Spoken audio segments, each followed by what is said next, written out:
Hello friends, இந்த வீடியோல பாத்தீங்கன்னா RRB NTPC 2025 under graduate exam பாத்தீங்கன்னா இன்னையில இருந்து நடந்துகிட்டு இருக்கு. ஸோ அதனுடைய கம்ப்ளீட் இன்னைக்கான ஜிகே கொஸ்டின் தான் பார்க்க போறோம். ஓகேவா? ஸோ ஜிகே பொறுத்த வரைக்கும் பாத்தீங்கன்னா ரொம்பவே ஈஸியாக தான் இருந்திருக்கு. அட்டெம்ப்ட் நல்லாவே கொடுக்கலாம், அந்த மாதிரி தான் இருக்கு. கரண்ட் அஃபேர்ஸும் பாத்தீங்கன்னா மோஸ்ட்லி பாத்தீங்கன்னா ரீசன்ட் கரண்ட் அஃபேர்ஸாக தான் கேட்குறாங்க. ஒரு ரீசெண்டாக உள்ள ஒரு 6 மாச கரண்ட் அஃபேர்ஸை நீங்கள் நல்லா படிச்சிருந்தாலே பார்த்தீங்கன்னா நிறைய கொஸ்டின் அட்டன் பண்ணலாம். அந்த மாதிரி தான் பார்த்தீங்கன்னா கொஸ்டினும் கொடுத்துருக்காங்க. ஸோ அட்டெம்ப்ட்டும் பார்த்தீங்கன்னா ஈஸியாக தான், நான் கொஸ்டின் வந்து ரொம்ப ஈஸியாக இருக்கனால 85+ அட்டெம்ப்ட் வந்து தாராளமாக கொடுக்கலாம், அந்த மாதிரி தான் இருக்குது. ஓகேவா? ஸோ ஜிகேவை பற்றி நம்ம இந்த வீடியோவில் நம்ம தெளிவாக பார்க்கலாம். என்னென்ன கொஸ்டின்லாம் கேட்டிருக்காங்க, அது ரிலேட்டடாக என்ன மாதிரிலாம் கேட்கலாம் அப்படின்றதெல்லாம் இந்த வீடியோவில் நம்ம பார்க்கலாம். ஓகேவா? ஸோ ஃபர்ஸ்ட் கொஸ்டின் பாருங்க, what is the longest railway tunnel in India? இதுவும் பார்த்தீங்கன்னா இது கரண்ட் அஃபேர்ஸ் தான். ஸோ நிறைய பேர் பார்த்தீங்கன்னா பீர் பஞ்சால்னு போட்டிருப்பாங்க. ஸோ அது கிடையாது. இது பார்த்தீங்கன்னா இப்போ ரீசெண்டாக வந்து இது கன்ஸ்ட்ரக்ட் பண்ண இந்த டனல் தான் இது. ஸோ இது கரண்ட் அஃபேர்ஸு. என்னன்னா இது எங்கே இருக்குன்னா ஜனாசு எங்கே இருக்குன்னா உத்தரகாண்ட். ஓகேவா? ஸோ இது இந்த டனலோடைய நேம் பார்த்தீங்கன்னா T8 டனல்னு சொல்லுவாங்க. ஓகேவா? இந்த T8 டனல் எங்கே இருக்குன்னா ஜனாசு. ஓகேவா? ஸோ அது எங்கன்னா உத்தரகாண்டில் இருக்கு. இங்கே தான் பார்த்தீங்கன்னா இது பண்ணியிருக்காங்க. 14.5 கிலோமீட்டர் லென்த்துக்கு பார்த்தீங்கன்னா இதை வந்து இப்போ கட்டியிருக்காங்க. ஸோ இதுதான் பார்த்தீங்கன்னா இப்போதைக்கு லாங்கஸ்ட் ரயில்வே டனல் இருக்கு. ஓகேவா? ஸோ இந்த T8 டனல் வந்து எங்கன்னா இந்த ஜனாசு டு தேவப்பிரயாக் இது வரைக்கும் பார்த்தீங்கன்னா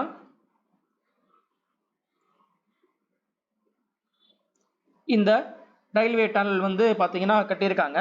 ஸோ இதோடைய ப்ராஜெக்டே பார்த்தீங்கன்னா எங்கேருந்து எது வரைக்கும்னா 125 கிலோமீட்டர் வந்து இந்த டனலை வந்து கன்ஸ்ட்ரக்ட் பண்ணுன்றதா இதோடைய டார்கெட்டு. ஸோ எதுலேருந்து எது வரைக்கும்னா பார்த்தீங்கன்னா இதோடைய ப்ராஜெக்டே பார்த்தீங்கன்னா ரிஷிகேஷ் டு கர்ணப்பிரயாக்.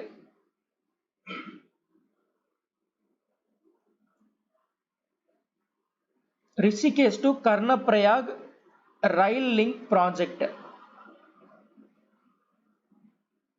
இந்த ப்ராஜெக்டுக்கு கீழே தான் பார்த்தீங்கன்னா இந்த T8 டனல், அதாவது இந்த லாங்கஸ்ட் ரயில்வே டனலை வந்து கன்ஸ்ட்ரக்ட் பண்ணிக்கிட்டு இருக்காங்க. ஓகே, கன்ஸ்ட்ரக்ட் பண்ணாங்க. ஸோ இது பார்த்தீங்கன்னா ஜனாசுன்ற இடத்துல இருக்கு. அது எங்கன்னா உத்தரகாண்ட். இதை ஞாபகம் வச்சுக்கோங்க. ஓகேவா? ஓகே. ஸோ இது பார்த்தீங்கன்னா கரண்ட் அஃபேர்ஸ் தான். அதே மாதிரி கரண்ட் டைரக்டர் ஆஃப் சிபிஐயோடைய டைரக்டர் யார் அப்படின்னா பிரவீன் சூட். ஓகேவா? ஸோ இதுவும் பார்த்தீங்கன்னா என்னன்னா மே மாதம் பார்த்தீங்கன்னா இவருடைய பீரியடை பார்த்தீங்கன்னா 1 இயர் எக்ஸ்டெண்ட் பண்ணியிருக்காங்க. ஸோ அதனால தான் பார்த்தீங்கன்னா இந்த கொஸ்டின் வந்திருக்கு. கரண்ட் அஃபேர்ஸ் கேட்கறதுக்கும் பார்த்தீங்கன்னா ஏதாவது ஒரு ரீசன் இருக்கும். ஓகேவா? ஸோ இந்த முக்கியமாக அப்பாயின்மெண்ட்டில் பார்த்தீங்கன்னா அவர் ஃபர்ஸ்ட் ஃபீமேலு இல்லை ஃபர்ஸ்ட் பர்சனு இல்லை ஏதாவது பார்த்தீங்கன்னா அதில் ஃபர்ஸ்ட்டாக ஏதாவது அச்சீவ் பண்ணியிருக்காங்க, இல்லை பார்த்தீங்கன்னா அவரோட பீரியட் எக்ஸ்டெண்ட் ஆகிருக்கு, இல்லை ஏதாவது புதுசாக கொண்டு வராங்க அப்படின்னா அந்த மாதிரி இருக்கிறத கொஞ்சம் நல்லா பார்த்து வச்சுக்கோங்க.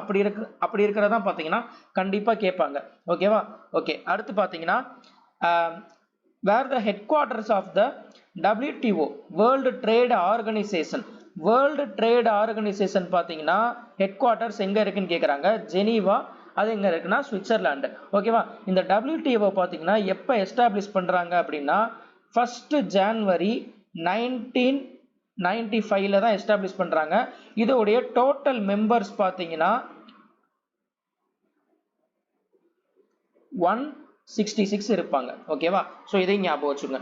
WTO உடைய டோட்டல் மெம்பர்ஸ் வந்து எத்தனை பேர் அப்படின்றத கேட்பாங்க. 166 பேர். எப்போ எஸ்டாப்ளிஷ் பண்ணாங்க அப்படின்னா ஜனவரி 1, 1995. ஓகேவா? ஓகே. ஸோ அடுத்த கொஸ்டின் பாருங்க, who was the first Indian woman governor? So நான் இது பார்த்தீங்கன்னா இந்த கவர்னரோடைய லிஸ்ட்டே பார்த்தீங்கன்னா நான் குரூப்பில் போட்டிருக்கேன், டெலகிராம் குரூப்பில். அதை கொஞ்சம் பார்த்து வச்சுக்கோங்க. Current CM list and governor list, அதே மாதிரி ஃபர்ஸ்ட் உமன் கவர்னர், இதோட லிஸ்ட்லாம் பார்த்தீங்கன்னா நான் வந்து குரூப்பில் போட்டிருக்கேன், டெலகிராம் குரூப்பில். ஸோ அதை கொஞ்சம் நீங்கள் பார்த்து வச்சுக்கோங்க. ஓகேவா? ஓகே. ஃபர்ஸ்ட் உமன் கவர்னர் இது யாருன்னா சரோஜினி நாயுடு. சரோஜினி நாயுடு பார்த்தீங்கன்னா எங்க வந்து ஃபர்ஸ்ட் உமன் கவர்னரா எந்த ஸ்டேட்ல வந்து அப்பாயிண்ட் ஆறாங்க அப்படின்னா உத்தரப்பிரதேஷ். ஓகேவா? ஸோ இது ஞாபகம் வச்சுக்கோங்க, உத்தரப்பிரதேஷ். அதே மாதிரி ஸோ இவங்க ரிலேட்டடாக பார்த்தீங்கன்னா நிறையவே பார்க்கலாம். என்னதுன்னா ஸோ சரோஜினி நாயுடு பொறுத்த வரைக்கும் பார்த்தீங்கன்னா இவங்க first Indian woman president of INC. First Indian woman president of INC. இது எந்த செஷன்லன்னு பார்த்தீங்கன்னா 1925 கான்பூர் செஷன்ல. ஓகேவா? இதே இது பார்த்தீங்கன்னா வெறும் first woman president of INC அப்படின்னு கேட்டாங்கன்னா அது யாருன்னா அன்னி பெசன்ட் வருவாங்க. ஓகேவா? ஃபர்ஸ்ட் உமன் பிரசிடென்ட் ஆஃப் ஐஎன்சினா Annie Besant. First Indian woman president அப்படின்னு கேட்டாங்க, Indian woman president of INC அப்படின்னா அது வந்து சரோஜினி நாயுடு. ஓகேவா? ஸோ அன்னி பெசன்ட் பார்த்தீங்கன்னா எந்த செஷன்னா 1917 கல்கத்தா செஷன்ல. ஓகேவா? ஸோ இதெல்லாம் ஞாபகம் வச்சுக்கோங்க. அதே மாதிரி first woman CM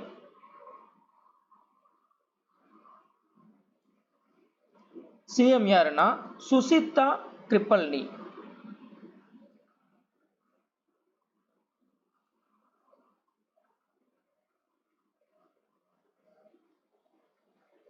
first woman CM பாத்தீங்கன்னா, ஃபர்ஸ்ட் உமன் கவர்னர் பாத்தீங்கன்னா யாரு சொன்னோம்?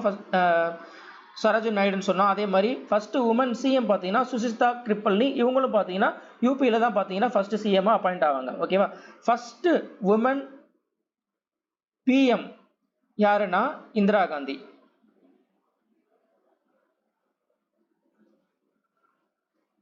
அடுத்து first female president of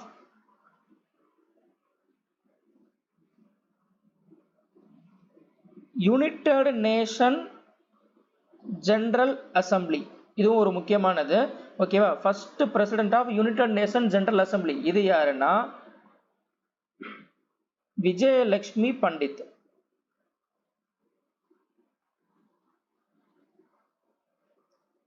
so இந்த மாதிரி ஃபர்ஸ்ட் உமன் இப்படின்னு வரதெல்லாம் கொஞ்சம் நல்லா படிச்சு வச்சுக்கோங்க. இதுல கொஸ்டின் எப்படினாலும் கேட்கலாம். ஓகேவா? ஸோ இது ரிலேட்டடா நிறைய பார்த்தாச்சு. அடுத்த கொஸ்டின் பாருங்க. What is the 61st amendment of constitution of India? 61வது அமெண்ட்மெண்ட் ஆக்ட் வந்து எதை பத்தி சொல்லுது அப்படின்னா, ஓட்டிங் ஏஜ் வந்து இதுக்கு முன்னாடி 21 வயசா இருந்துச்சு. இப்போ என்னன்னா நம்மளுக்கு இப்போ ஓட்டோட வயசு எவ்வளவு அப்படின்னா 18 தானே. இந்த 18 மாத்தினது வந்து எந்த அமெண்ட்மெண்ட் படி அப்படின்னா 61வது அமெண்ட்மெண்ட் படி தான் பாத்தீங்கன்னா இதை வந்து மாத்திருக்காங்க. ஸோ இந்த 61st அமெண்ட்மெண்ட் எந்த வருஷம் அப்படின்னா 1988. ஓகேவா? ஸோ இந்த 61st அமெண்ட்மெண்ட் பாத்தீங்கன்னா இந்த லோக்சபா எலெக்ஷன் அதே மாதிரி ஸ்டேட் லெஜிஸ்லேட்டிவ் அசம்பிளி இருக்கு பாத்தீங்களா?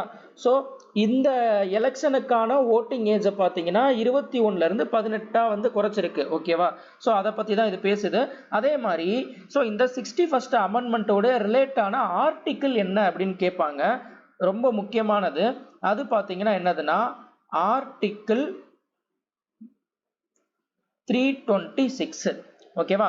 ஸோ ஏன்னா இந்த ஆர்டிகிள் 326 எதை பத்தி பேசுது அப்படின்னா election to the Lok Sabha and legislative assembly of state. ஓகேவா?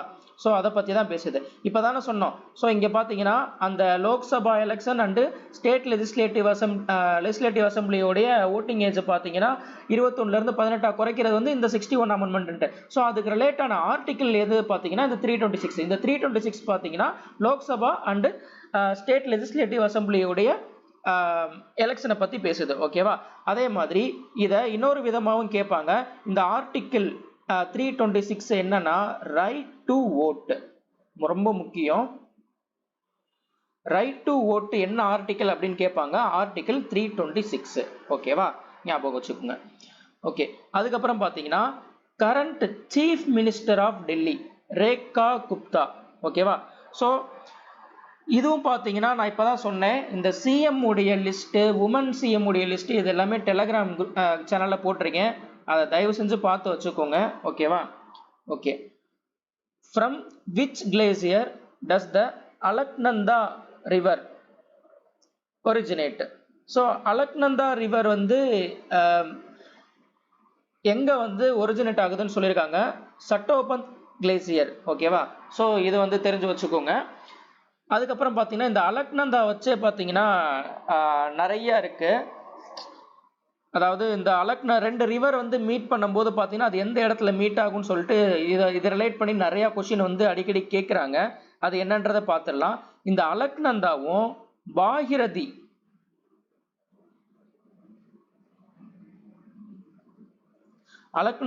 பாகிரதி ரிவரும் மீட் பண்ற இடம் எங்க மீட் ஆகும் அப்படின்னா தேவ் பிரயாக் அப்படின்னு சொல்லுவாங்க. ஓகேவா, அந்த இடத்துல தான் என்னன்னா மீட் ஆகும். அதே மாதிரி இந்த அலக்நந்தாவும் தௌலிகங்கா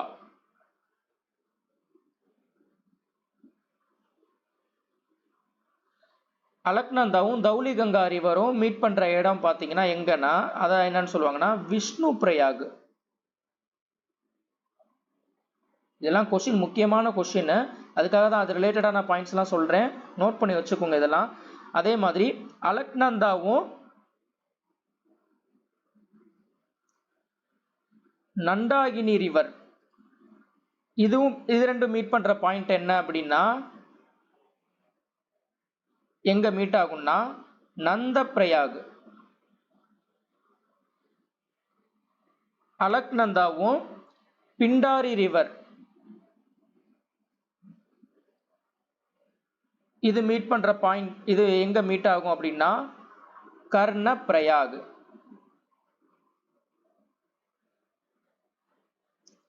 அதுக்கப்புறம் இதே அலக்நந்தாவும் மண்டாகினி, அங்க நண்டாகினின்னு ஒன்று சொன்னோம்ல, அதே மாதிரி மண்டாகினி அலக்நந்தாவும் மண்டாகினி ரிவரும் மீட் பண்ற இடம் பார்த்தீங்கன்னா ருத்ர பிரயாக்.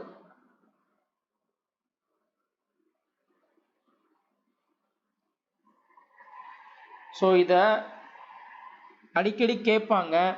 Alaknanda Bhagirathi is the confluence of என்ன, எங்க மீட் ஆகும், இல்லை அந்த இடம் பேர் என்ன அப்படின்னு கேட்பாங்க.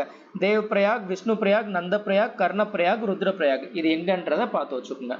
ஓகேவா? ஓகே, சரி. அதுக்கப்புறம் இங்க சிஎம் சொன்னேன்ல, சிஎம் உடைய ஆர்டிக்கல் இதுவும் முக்கியமானது, இதுவும் சொல்லிடுறேன். சிஎம் பொறுத்த வரைக்கும் பார்த்தீங்கன்னா ஆர்டிக்கல் 164 ஆர்டிக்கல் 164 படி தான் பார்த்தீங்கன்னா சிஎம் வந்து கவர்னர் வந்து அப்பாயிண்ட் பண்ணுவார். ஓகேவா, இதுவும் தெரிஞ்சு வச்சுக்கோங்க. அடுத்த கொஸ்டின் பார்க்கலாம். First women deputy governor of RBI யாருன்னா பூனம் குப்தா. ஓகேவா, ஸோ இது first governor of first RBI governor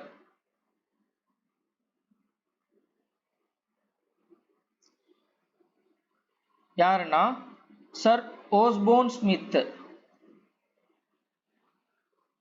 sir Osborne Smith. இது ஃபர்ஸ்ட் இந்தியன் ஆர்பிஐ கவர்னர் யாருன்னா இது தெரியும், C D Deshmukh. C D Deshmukh. RBI act இதுவும் கேட்டிருக்காங்க. இப்போ சொல்ற எல்லா பாயிண்ட்டுமே ரொம்ப முக்கியமான பாயிண்ட். ஆர்பிஐ ஆக்ட் எப்போ கொண்டு வந்தாங்கன்னா 1934 கொண்டு வந்தாங்க. இந்த ஆர்பிஐ ஆக்ட் படி பார்த்தீங்கன்னா ஆர்பிஐயை எப்போ வந்து எஸ்டாப்ளிஷ் பண்ணாங்க அப்படின்னா 1935 எஸ்டாப்ளிஷ் பண்ணாங்க. ஓகேவா, ஸோ இதை தெரிஞ்சு வச்சுக்கோங்க. ஆர்பிஐ ரிலேட்டடாக இது முக்கியமாக கேட்கக்கூடிய கொஸ்டின். ஸோ அதே மாதிரி இன்னொன்று, இந்த ஆர்பிஐ ரிசர்வ் பேங்கோடைய ஹெட் குவார்ட்டர்ஸ் எங்க அப்படின்னா மும்பை. ஓகேவா, இதோடைய ஹெட் குவார்ட்டர்ஸ் எங்க இருக்குன்னா மும்பையில் இருக்கு. ஓகேவா, இதை ஞாபகம் வச்சுக்கோங்க. அதுக்கப்புறம் பார்த்தீங்கன்னா ஸோ கரண்ட் அஃபேர்ஸ், இது theme of the world water day 2025 glacier preservation. ஓகேவா, ஸோ இதோடைய தீம் எல்லாமே மெயினாக பார்த்து வச்சுக்கோங்க. முக்கியமான இதெல்லாம் தீம்லாம் இருக்குது பார்த்தீங்களா. ஸோ அதில் 2025 எதெல்லாம் முக்கியமானது அப்படின்றதெல்லாம் பார்த்து வச்சுக்கோங்க. ஓகேவா, அதெல்லாம் கொஞ்சம் கேட்குறாங்க. அதே மாதிரி இந்த 38th நேஷ்னல் கேம்ஸ் இதை நான் பார்த்தீங்கன்னா இது வந்த டைம்லேயே பார்த்தீங்கன்னா குரூப்பில் போட்டிருந்தேன். இது எங்கே நடக்குது அப்படின்னா டேராடூன். ஓகேவா, ஸோ இதை பற்றி பார்த்தீங்கன்னா இதுதான் குரூப்பில் போட்டிருந்தது, எங்கன்னா உத்தரகாண்டில் நடக்குது. ஓகேவா, ஸோ அதே மாதிரி இது எதனால கேட்டிருந்தாங்க அப்படின்னா for the first time traditional sports yoga, அதே மாதிரி பார்த்தீங்கன்னா மல்லாகம், இதெல்லாம் பார்த்தீங்கன்னா ஃபர்ஸ்ட் டைமாக இந்த 38th நேஷனல் கேமில் பார்த்தீங்கன்னா இன்க்ளூட் பண்ணியிருக்காங்க. இதுவும் கேட்கலாம். ஓகேவா, 38th நேஷனல் கேமில் ஃபர்ஸ்ட்டாக வந்து எந்த ஸ்போர்ட்ஸை வந்து இன்க்ளூட் பண்ணியிருக்காங்கன்னு சொல்லிட்டு 4 ஆப்ஷனை கொடுத்து கூட கேட்கலாம். ஓகேவா, ஸோ அதே மாதிரி பார்த்தீங்கன்னா இதில் டாப் 3 பார்த்தீங்கன்னா எஸ்எஸ்சிபி ஃபர்ஸ்ட் பார்த்தீங்கன்னா ஃபர்ஸ்ட் எஸ்எஸ்சிபி. ஓகேவா, service sports control board, second பார்த்தீங்கன்னா மகாராஷ்டிரா, தேர்டு வந்து ஹரியானா. ஓகேவா? ஸோ இதை பார்த்து வச்சுக்கோங்க. இது டெலகிராம் சேனல்லே இருக்கு, சர்ச் பண்ணி பார்த்துக்கோங்க. ஓகே, அதுக்கப்புறம் பார்த்தீங்கன்னா ஓல்டஸ்ட் வேதா, இது நம்மளுக்கு தெரிஞ்சதுதான். ஓல்டஸ்ட் வேதான்றது பார்த்தீங்கன்னா ரிக்வேதா. ஓகேவா? ரிக்வேதாவை பொறுத்த வரைக்கும் பார்த்தீங்கன்னா இது ஒரு முக்கியமான கொஸ்டின். எத்தனை ஹிம்ஸ் இருக்கு அப்படின்னு கேட்பாங்க. 1028 ஹிம்ஸ் இருக்கு. அதே மாதிரி 10 மண்டலாஸ் இருக்கு. ஓகேவா? இந்த மண்டலாஸை பேஸ் பண்ணி பார்த்தீங்கன்னா நிறைய கொஸ்டின் அடிக்கடி கேட்பாங்க. மொத்தம் 10 மண்டலாஸ் இருக்கு ரிக்வேதால. அந்த ரிக்வேதால பார்த்தீங்கன்னா பர்டிகுலரா என்ன சொல்லுவாங்கன்னா, தேர்ட் மண்டலா எதை பத்தி பேசுது அப்படின்னு கேட்பாங்க. 10th மண்டலா எதை பத்தி பேசுது, இந்த மாதிரி கேட்பாங்க. ஓகேவா? இதுல முக்கியமா கேட்கக்கூடியது பார்த்தீங்கன்னா காயத்ரி மந்த்ரா எந்த மண்டலால இருக்கு அப்படின்னு கேட்பாங்க. தேர்ட் மண்டலால. ஓகேவா? ஸோ இதை தெரிஞ்சு வச்சுக்கோங்க. அதே மாதிரி 10th மண்டலா இது வந்து பார்த்தீங்கன்னா 10th மண்டலா கண்டைன்ஸ் புருஷ சுக்டா. ஸோ அதாவது இந்த புருஷ சுக்டான்றது 4 வர்ணாஸா எக்ஸ்பிளைன் பண்ணக்கூடிய ஒன்று. இந்த புருஷ சுக்டா வந்து எந்த மண்டலால இருக்குன்னு கேட்பாங்க. 10th மண்டலா. இதெல்லாம் பார்த்தீங்கன்னா ஃப்ரீக்வெண்டாக கேட்ட கொஸ்டின்ஸ், இதெல்லாம் அடிக்கடி கேட்ட கொஸ்டின்ஸ், அதனால தான் இதை சொன்னது. ஓகேவா? ஸோ இது எல்லாருக்கும் தெரிஞ்சதா? Next question, how many watts are the horse power? ஒரு 1 ஹார்ஸ் பவர்ன்றது பார்த்தீங்கன்னா 746 வாட்ஸுக்கு ஈக்குவலாக இருக்கும். ஓகேவா? ஓகே. ஸோ அதுக்கப்புறம் பார்த்தீங்கன்னா origin of the Jhelum river. Jhelum river எங்க வந்து ஒரிஜினேட் ஆகும் அப்படின்னு கேட்குறாங்க. வெரினாக். வெரினாக் அப்படின்னா எங்க இருக்குன்னா ஜம்மு அண்ட் காஷ்மீர்ல இருக்கு. ஓகேவா? So river and it's origin இதை படிச்சு வச்சுக்கோங்க. ரிவர் அண்டு அது ரிலேட்டடான கொஸ்டின்ஸ், அதே மாதிரி ட்ரிபியூட்ரிஸ், இது எல்லாமே படிச்சு வச்சுக்கோங்க. ஸோ இது கேட்குறாங்க. ஓகேவா? சட்லஜ் ரிவர், நான் இதுல ஒரு சில முக்கியமானதெல்லாம் நான் சொல்றேன். சட்லஜ் ரிவர் எங்க வந்து ஒரிஜினேட் ஆகும்னா மவுண்ட் கைலாஸ். சட்லஜ் வந்து மவுண்ட் கைலாஸ்ல ஒரிஜினேட் ஆகும். அதே மாதிரி பீஸ் ரிவர் எங்க ஒரிஜினேட் ஆகும்னா ரோக்டாங் பாஸ்.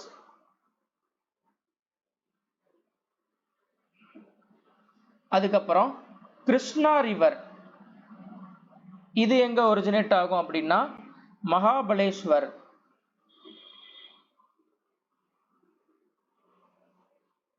இங்க ஒரிஜினேட் ஆகும்.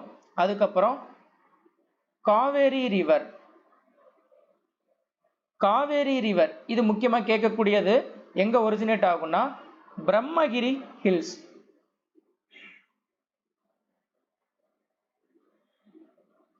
பிரம்மகிரி ஹில்ஸ் கூர்க் கேள்விப்பட்டிருக்கீங்களா?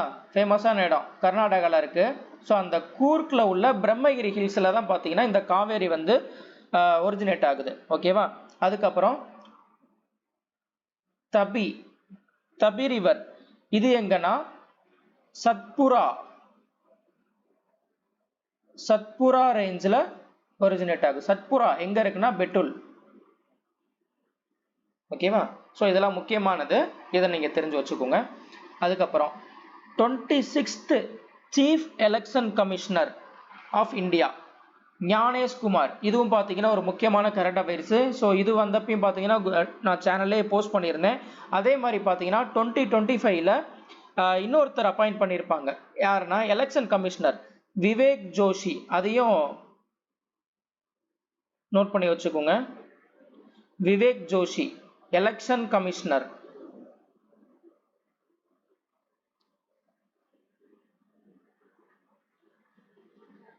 ஸோ மொத்தம் பார்த்தீங்கன்னா எலெக்ஷன் கமிஷனை பொறுத்த வரைக்கும் பார்த்தீங்கன்னா எத்தனை மெம்பர்ஸ் இருப்பாங்க அப்படின்னு கொஸ்டின் கேட்பாங்க. எலெக்ஷன் கமிஷனை பொறுத்த வரைக்கும் பார்த்தீங்கன்னா மொத்தம் 3 மெம்பர்ஸ் இருப்பாங்க. ஓகேவா? ஸோ அதில் ஒரு சீஃப் எலெக்ஷன் கமிஷனர் இருப்பாங்க, 2 எலெக்ஷன் கமிஷனர் இருப்பாங்க. அதில் ஒருத்தரை தான் பார்த்தீங்கன்னா இந்த விவேக் ஜோஷி இவர் 2025ல அப்பாயிண்ட் பண்ணியிருக்காங்க. ஓகேவா? ஸோ இது கூட கேட்கறதுக்கான பாசிபிலிட்டிஸ் இருக்கு. ஓகேவா? அதே மாதிரி இந்த எலெக்ஷன் கமிஷன் இருக்கு பார்த்தீங்களா? ஸோ இது எந்த ஆர்டிக்கிள் படி வரும்னா ஆர்டிக்கிள் 324. ஓகேவா? ஆர்டிகல் 324 எதை பத்தி பேசுனா எலெக்ஷன் கமிஷனை பத்தி பேசுது. இது எந்த பார்ட் கீழே வரும்னா பார்ட் 15. ஓகேவா? ஸோ இதை தெரிஞ்சு வச்சுக்கோங்க. ஓகேவா? ஓகே. அதுக்கப்புறம் how long was the Humayun's reign? Humayun's reign வந்து பார்த்தீங்கன்னா 1530ல இருந்து 40 வரைக்கும் இருக்காரு. அதுக்கப்புறம் பார்த்தீங்கன்னா ஸோ அந்த ஈரானுக்கு தப்பிச்சு ஓடி போவார். 1555 டு 56 வரைக்கும் அங்கே இருப்பாங்க. 40லேயே என்ன பண்ணிடுவாருன்னா தப்பிச்சு ஓடி போயிடுவாங்க. ஓகேவா? ஸோ இதை கொஞ்சம் பார்த்து வச்சுக்கோங்க. ஸோ அதாவது இந்த முகல்ஸ் ரிலேட்டடாக பார்த்தீங்கன்னா கொஸ்டின் கேட்குறாங்க. முகல்ஸ்ல இருந்து பார்த்தீங்கன்னா இந்த வார்ஸ், இம்பார்ட்டன்ட் வார், ஸோ அதெல்லாம் கொஞ்சம் நல்லா பார்த்து வச்சுக்கோங்க. ஓகேவா? ஸோ அது கேட்கலாம். அதுக்கப்புறம் பார்த்தீங்கன்னா which Indian state launched Kavach safety app? இந்த கவாச் சேஃப்டி ஆப்ன்றது பார்த்தீங்கன்னா எந்த ஸ்டேட் வந்து லான்ச் பண்ணியிருக்காங்கன்னா தெலுங்கானா லான்ச் பண்ணியிருக்காங்க. இது எதுக்காக அப்படின்னா உமன் சேஃப்டிக்காக வந்து என்ன பண்ணியிருக்காங்கன்னா லான்ச் பண்ண ஒரு ஆப். இந்த எந்த டிபார்ட்மெண்ட் வந்து லான்ச் பண்றாங்க அப்படின்னா போலீஸ் டிபார்ட்மெண்ட் வந்து என்ன பண்றாங்கன்னா விமன் சேஃப்டிக்காக கவாச் சேஃப்டி ஆப்ன்றத ஃபர்ஸ்ட் தெலுங்கானா வந்து என்ன பண்றாங்கன்னா லான்ச் பண்றாங்க. ஓகேவா? ஓகே. நெக்ஸ்ட் பாத்தீங்கன்னா third battle of Panipat. So இது யாருக்கும் இடையில நடக்குதுன்னா அகமது ஷா அப்தாலி, அதாவது அவர் ஆப்கானுக்கும் மராத்தாஸுக்கும் நடக்கிறதா பார்த்தீங்கன்னா third battle of Panipat. So Afghan side பார்த்தீங்கன்னா அகமது ஷா அப்தாலி, ஓகேவா, அவங்களுக்கும் இந்த மராத்தாஸுக்கும் தான் நடக்குது. ஓகேவா? எந்த வருஷம் அப்படின்னு பார்த்தீங்கன்னா 1761 வந்து நடக்குது. ஓகேவா? 1761 பார்த்தீங்கன்னா தேர்ட் பேட்டில் ஆஃப் பானிபட் நடக்குது. அதுக்கப்புறம் பார்த்தீங்கன்னா ஸோ இது ரிலேட்டடாக பார்த்தீங்கன்னா செகண்ட் பேட்டில் ஆஃப் பானிபட் இது எப்போ நடக்கும்னா 1556ல. ஓகேவா? அடுத்து ஃபர்ஸ்ட் பேட்டில் ஆஃப் பானிபட் 1526 பாபருக்கும் இப்ராஹிம் லோடிக்கும் நடக்கும்ல. ஸோ அதுக்கப்புறம் இன்னும் முக்கியமான பேட்டில்லாம் இருக்கு. ஸோ அதுலேயும் ஒரு 2-3 சொல்றேன். Battle of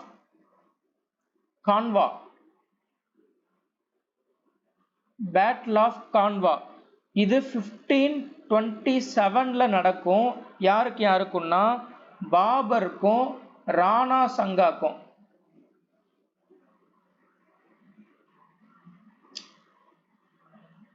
பாபருக்கும் Rana Sanga of Mewar. ஓகேவா? ஸோ அவங்களுக்கும் நடக்கும். அதுக்கப்புறம் பார்த்தீங்கன்னா பேட்டில் ஆஃப் சௌசா இது 1539ல நடக்கும். யாருக்குன்னா ஹுமாயூனுக்கும் ஷெர்ஷா சூரிக்கும் நடக்கும்.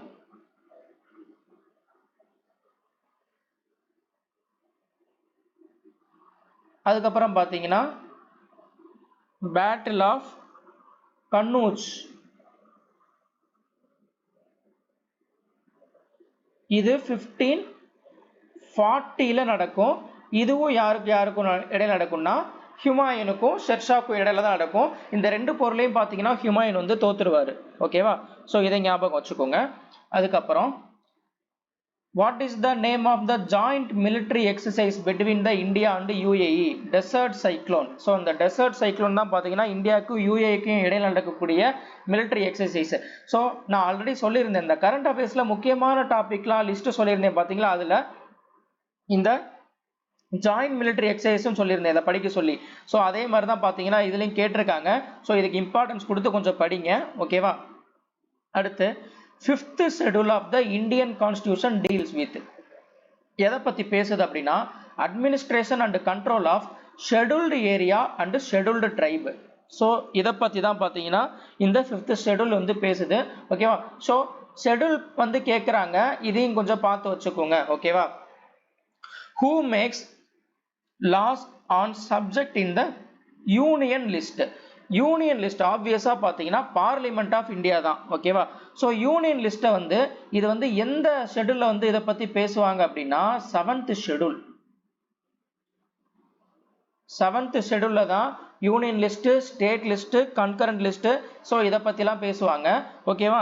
ஸோ இதில் கொஸ்டின்லாம் பார்த்தீங்கன்னா எப்படி கொடுப்பாங்கன்னா, ஏதாவது ஒரு டிபார்ட்மெண்ட்டை கொடுத்துட்டு இல்லை ஏதாவது ஒன்று கொடுத்துட்டு இது வந்து எதுக்கு கீழே வரும், யூனியன் லிஸ்ட்டா இல்லை வந்து கன்கரண்ட் லிஸ்ட்டா ஸ்டேட் லிஸ்ட்டா அப்படின்றது மெயினாக கேட்கறது பார்த்தீங்கன்னா எஜுகேஷன் இது வந்து எதில் வரும், ஸ்டேட் லிஸ்ட்டா யூனியன் லிஸ்ட்டா கன்கரண்ட் லிஸ்ட்டா அப்படின்றது. ஓகேவா? கன்கரண்ட்ல வரும். ஸோ அதே மாதிரி இந்த 7th ஷெட்யூல் இருக்கு பார்த்தீங்கன்னா, இந்த 7th ஷெட்யூல்ல பார்த்தீங்கன்னா இனிஷியலா யூனியன் லிஸ்ட் எத்தனை subject இருந்திருக்குன்னா 97 subjects.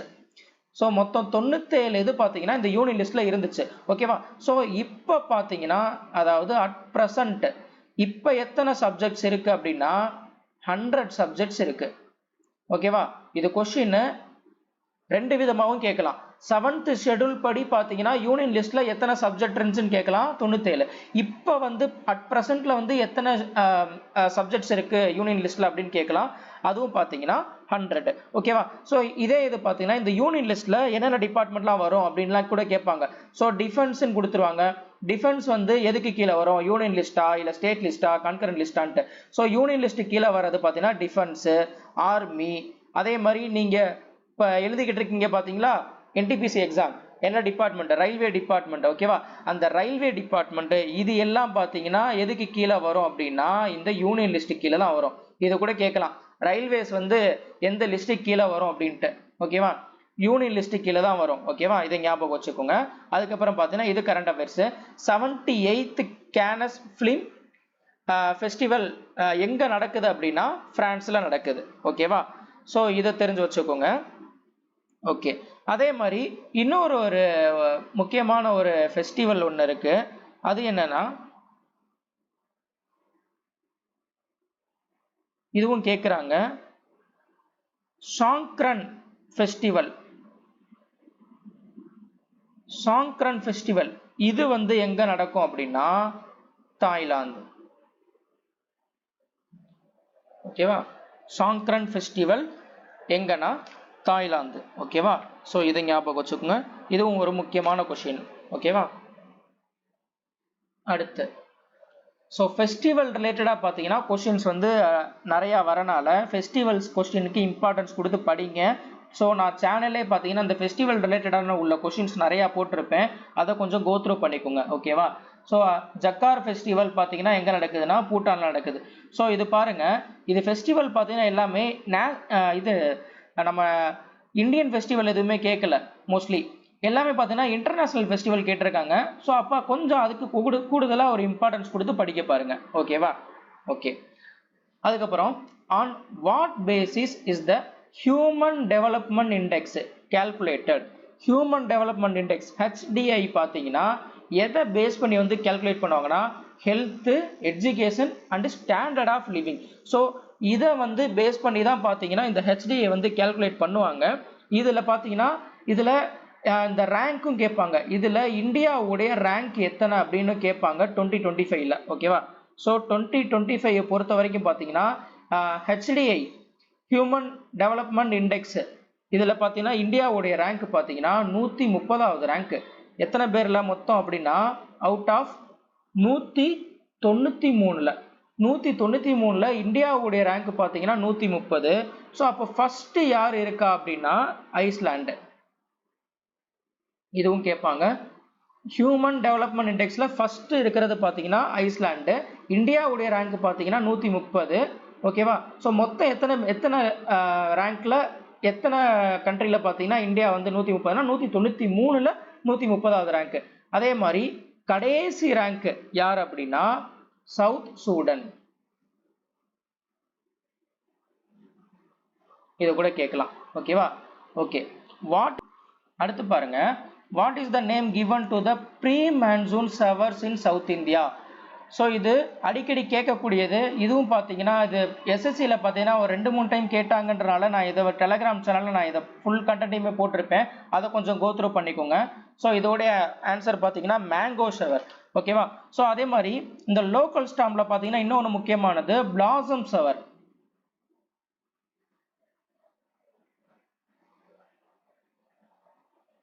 Blossom shower. So இது பார்த்தீங்கன்னா மெயினாக காஃபி ஃப்ளவர் பிளாசம் ஆகிற இடத்துல தான், அதாவது கேரளா ரீஜியனில் தான் பார்த்தீங்கன்னா இது இருக்கும். ஓகேவா?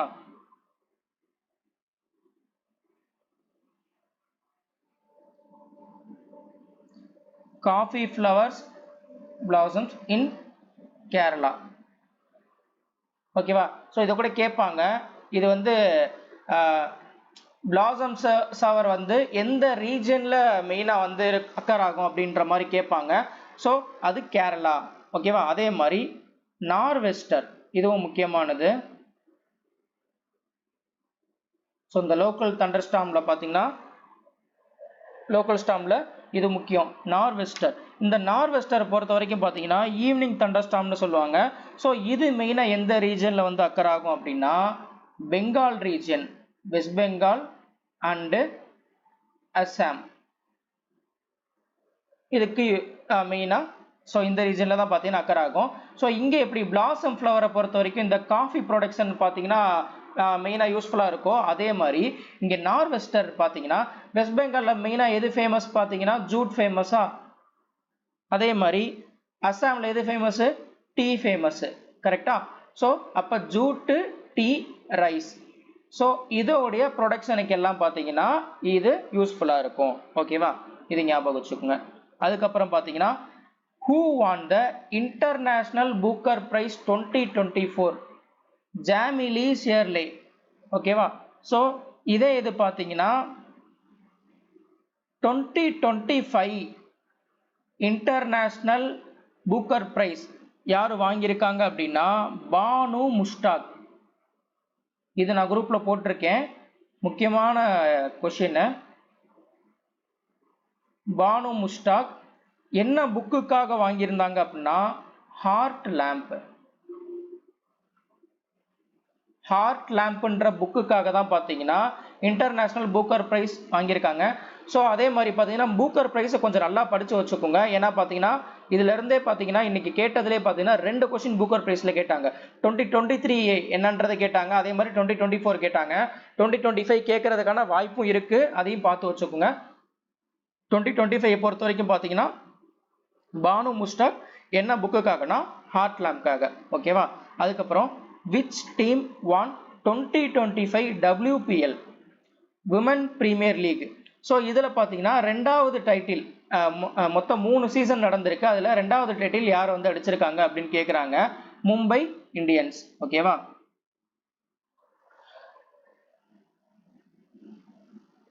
மும்பை இந்தியன்ஸ். ஸோ WPL 2025 வந்து வின் பண்ணது Mumbai Indians. IPL 2025 men's league. So ஐபிஎல்லை பொறுத்த வரைக்கும் பார்த்தீங்கன்னா யார் வின் பண்ணா அப்படின்னா ஆர்சிபி வின்னர். ரன்னர் யாருன்னு பார்த்தீங்கன்னா பஞ்சாப்.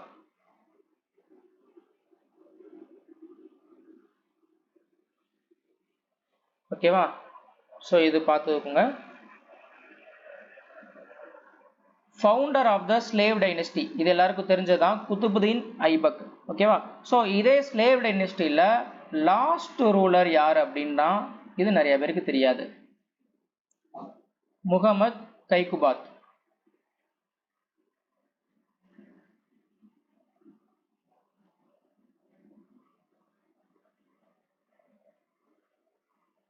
முகமது கைகுபாத்.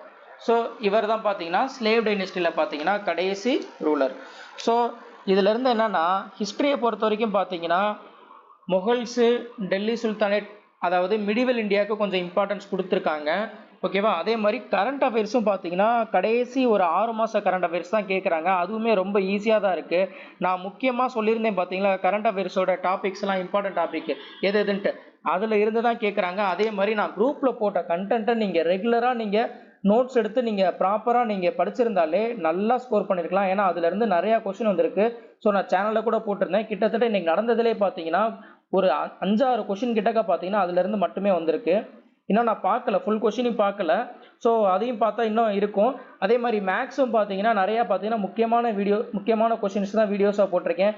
அதெல்லாம் பாருங்கள். நடத்துறது அதே மாதிரி குரூப்பில் போடுறது எல்லாமே உங்களுக்காக மட்டும்தான். ஸோ அதெல்லாம் கொஞ்சம் வந்து ஃபாலோ பண்ணிக்கோங்க. ரொம்ப முக்கியமான கண்டென்ட்டை தான் எடுத்து போடுவேன். அதெல்லாம் நீங்கள் அப்பக்கப்போ படிச்சிங்கன்னா உங்களுக்கு ரொம்ப யூஸ்ஃபுல்லாக இருக்கும். ஓகேவா? ஸோ இதே மாதிரி அடுத்த வீடியோவில் மீட் பண்ணலாம். தேங்க்யூ.